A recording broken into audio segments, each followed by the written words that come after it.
দেখতে দেখতে শীত তো চলেই এলো। শুধুমাত্র এক বাটি সুজি দিয়ে আপনারা বাড়িতে কিভাবে পোয়া পিঠে বানাবেন সেই রেসিপি আজ আমি আপনাদের শেয়ার করব। এর জন্য আপনাদের পুরো ভিডিওটা দেখতে হবে, দেখতে থাকুন আর সাথে থাকুন। আর আপনি যদি আমার চ্যানেলে নতুন বন্ধু হয়ে থাকেন অবশ্যই চ্যানেলটিকে লাইক, শেয়ার, সাবস্ক্রাইব করে নেওয়ার অনুরোধ রইল। আর বন্ধুরা, পিঠেগুলো কতটা ফুলকো হয়েছে দেখে নিশ্চয়ই বুঝতে পেরেছেন। একেবারেই নরম সফট তুলতুলে। যদি না বাড়িতে বানিয়ে থাকেন অন্ততপক্ষে একবার এই শীতে বানিয়ে দেখতে পারেন। দেখেই পুরো জিভে জল চলে এসছে। এই যে কত একেবারে সফট হয়েছে।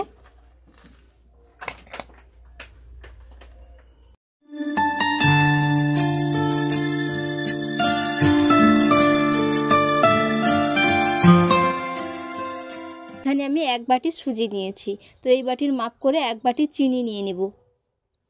এক বাটি চিনি নিয়েছি। তো বন্ধুরা, আপনারা যে যেমন মিষ্টি খাবেন সেই অনুপাতে নিয়ে নেবেন। তো চিনির পরিমাপটা চাইলে একটু বাড়িয়ে কমিয়েও নিতে পারেন। তো এবার আমি এই বাটির মাপ করে 2 বাটি আটা দিয়ে দেব। আপনারা এখানে আটার পরিবর্তে ময়দাও ব্যবহার করতে পারেন, ময়দা দিলে খেতে কিন্তু খুবই ভালো হয়। আর এক বাটি দিয়ে দেব। আর বন্ধুরা, কে কোথা থেকে ভিডিওটা দেখছেন অবশ্যই কমেন্ট করে জানাবেন। সাথে আজকের রেসিপি যদি আপনাদের ভালো লেগে থাকে অবশ্যই একটি লাইক করে দেবেন। তো এবার এর মধ্যে আমি এই বাটির মাপ করে 4 বাটি জল দিয়ে দেব। যেহেতু এখানে আমি 2 বাটি আটা নিয়েছি, তো এর জন্য এখানে আমি 4 বাটি জল দেব। সেই বাটির মাপ করে আমি দিয়ে দিচ্ছি। তো বন্ধুরা, এই রেসিপির জন্য পুরোপুরি বাটির মাপটা ঠিকঠাক রাখতে হবে। তো সমস্ত উপকরণগুলো যাতে একই মাপের হয় এর কারণে আমি এখানে বাটি মেপে দিয়ে দিচ্ছি। আপনারা চাইলে কাপ কিংবা কোনো গ্লাস মেপেও দিতে পারেন। আর এক বাটি দিয়ে দেব।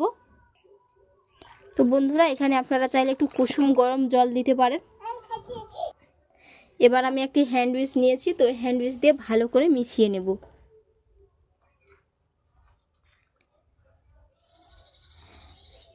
যাতে না গুটলি থাকে। আর বন্ধুরা, আপনাদের সুজির দানাটা যদি একটু মোটা হয় আপনারা চাইলে একটু মিক্সিতে ঘুরিয়ে নিতে পারেন। তো যেহেতু এখানে আমি সরু দানা সুজি নিয়েছি, তো তাই আর মিক্সিতে ঘোরালাম না। বেটারটা ভালো করে ফেটিয়ে নেব, দিয়ে এটাকে আমি 20 মিনিটের জন্য রেস্টে রেখে দেব। তো এখানে আর একটু জল দিয়ে দেব অল্প করে। যেহেতু সুজি আছে ফুলে যাবে, টাইমটা একটু বেশি, তো জলটা একটু বেশি লাগবে, এর কারণে এখানে আমি আর একটু জল দিয়ে দিলাম।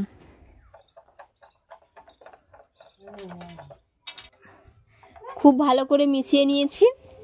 আর এই যে বেটারটা কেমন হয়েছে দেখে নিশ্চয়ই বুঝতে পেরেছেন। তো এটা আমি এবার রেস্টে রেখে দিচ্ছি। তো 20 মিনিট পরে কিংবা 15 মিনিট রেস্টে রেখে দিলেও হয়ে যাবে। তো দেখাচ্ছি 20 মিনিট পর। এই যে 20 মিনিট রেস্টে রেখেছিলাম।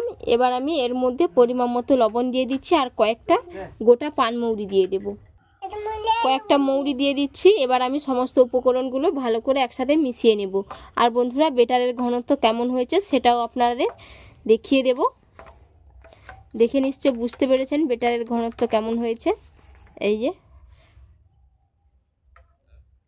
যে এরকমভাবে বেটারটা কিন্তু বানিয়ে নিতে হবে। চামচের গায়ে কোট করলে খুব সহজেই কোট হয়ে যায়।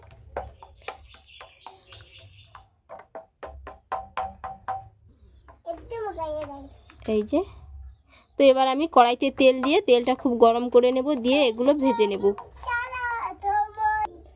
কড়াইয়ের মধ্যে তেল দিয়েছি গরম করার জন্য। তো বন্ধুরা, এই পিঠে বানানোর জন্য এইরকম একটা বাটির দরকার। তো এই বাটিটা আমি তেলের মধ্যে দিয়ে গরম করে নেব। তেলের মধ্যেই বাটি দিয়েছি, তো খুব ভালো করে বাটিটা গরম করে নিতে হবে। তো বন্ধুরা, আপনারা হয়তো বলবেন যে কেন বাটিটা গরম করে নেব।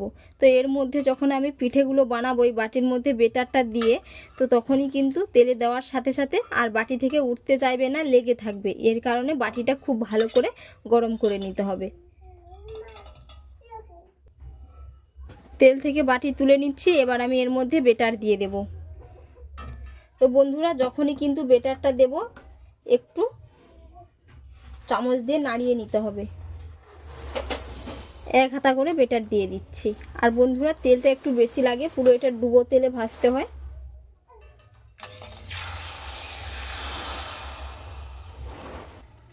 এই যে পিঠেটা দেওয়ার পরে 1 থেকে 2 মিনিট পরে এরকম ফুলতে শুরু করবে। তো এবার এর মধ্যে একটু উপরে একটু তেল তুলে দেব এইরকম ভাবে। এই যে কত সুন্দর হয়ে ফুলে ফেপে যাচ্ছে দেখুন, পুরো একেবারে ফুলকো বলের মতো হয়ে গেছে। এই যে, আর বন্ধুরা বাটির থেকে নিজের থেকেই ছেড়ে যাবে।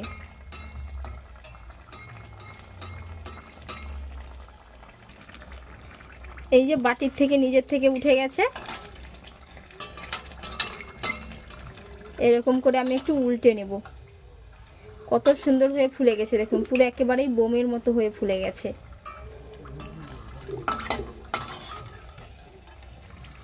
তো এটা ভাজা হয়ে গেছে, আমি তুলে নেব।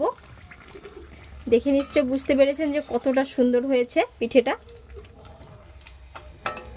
তো বন্ধুরা এই পিঠেটার নাম আমরা পোয়া পিঠে বলি। তো আপনারা কি বলেন অবশ্যই আপনারা কমেন্ট করে জানাবেন। আবার আমি বাটি তুলে নেব, আবার এর মধ্যে বেটার দিয়ে দেব। এবার তেলের মধ্যে দিয়ে দেব।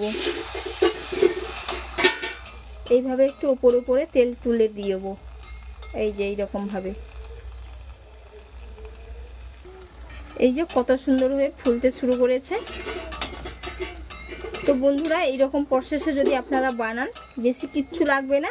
সুজি আর ময়দা কিংবা আটা থাকলে, চিনি থাকলেই আপনারা কিন্তু এইরকম সহজ পিঠে বানিয়ে নিতে পারবেন। বেশি টাইমও লাগবে না, আধা ঘন্টার মধ্যেই বানিয়ে নিতে পারবেন।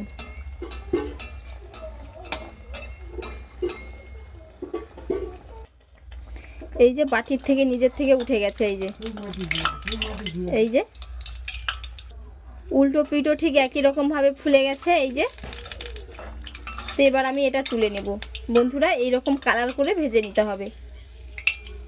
আপনারা চাইলে এর থেকে একটু ডিপ করেও ভেজে নিতে পারেন। তো এর থেকে বেশি ডিপ করলে তেতো লাগে। আবার একটা বানিয়ে নেব।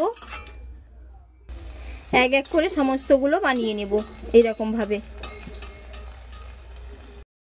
তো বন্ধুরা দেখতে দেখতে আমি সমস্ত পিঠেগুলো প্রায় ভেজে নিয়েছি। আর কত সফট হয়েছে, একেবারেই নরম সফট, আর কতটা ফুলকো হয়েছে দেখে নিশ্চয়ই আপনারা বুঝতে পেরেছেন। তো বন্ধুরা আজকের রেসিপি আপনাদের কেমন লাগলো অবশ্যই কমেন্ট করে জানাবেন। সাথে বাড়িতে অবশ্যই এইরকম ভাবে একবার বানিয়েও খাবেন, খেতে পুরো দুর্দান্ত হয়। ফুলে একেবারে চুপসে গেছে। এই যে কত সুন্দর হয়েছে দেখুন। তো এতক্ষণ পুরো রেসিপি দেখার জন্য অসংখ্য ধন্যবাদ রইল। আপনাদের সাথে নেক্সট অন্য একটি রেসিপিতে দেখা হচ্ছে।